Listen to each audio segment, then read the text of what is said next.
Oumi Diallo nous a rejoint pour votre chronique à vrai dire, comme chaque jeudi. Bonsoir Oumi, vous nous parlez ce soir d'une arnaque qui prend de l'ampleur, on peut le dire. Arnaque autour de soi-disant traitements contre le sida. Oui, souvenez-vous Nicolas, pendant la pandémie de Covid-19, l'ONU-SIDA et l'OMS avaient alerté. Parce qu'avec l'arrêt de la livraison des traitements, des préservatifs, des tests, la lutte contre le VIH avait été fortement ralentie, notamment en Afrique. Et en 2022, 630 000 personnes dans le monde sont mortes des suites du sida et plus de la moitié d'entre elles sont africaines. Et donc dans ce contexte, des escrocs en profitent, c'est bien ça, hein, Oumi? Alors sur les réseaux sociaux, c'est un festival d'arnaques, des arnaques dangereuses aux conséquences graves, puisque des charlatans proposent à des internautes des traitements bio, 100% naturels contre le VIH-Sida. Et certains vont même jusqu'à promettre une guérison en 45 jours, rien que ça. Les méthodes sont toujours les mêmes.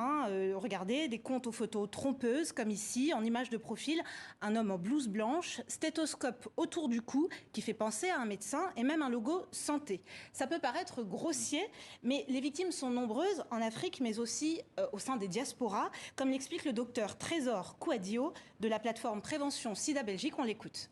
On a des témoignages de personnes qui nous disent oui, quand on était au pays, voilà, on avait été face à ce genre de traitement où les gens nous disaient oui, ben, si vous prenez cette potion, si vous prenez ce médicament traditionnel, si vous prenez cette décoction, eh ben, vous serez guéri du VIH. Les personnes ont été tentées de prendre ce genre de médicaments-là parce que voilà, n'avaient pas d'espoir, n'avaient pas d'informations par rapport à l'accès des antirétroviraux.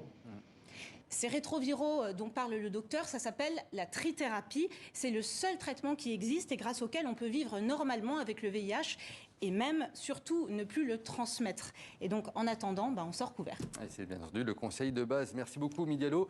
La chronique, à vrai dire, on la retrouve bien entendu sur le site internet de TV5 et sur les réseaux sociaux de TV50. Merci, Oumi. Merci, Nicolas. C'est une des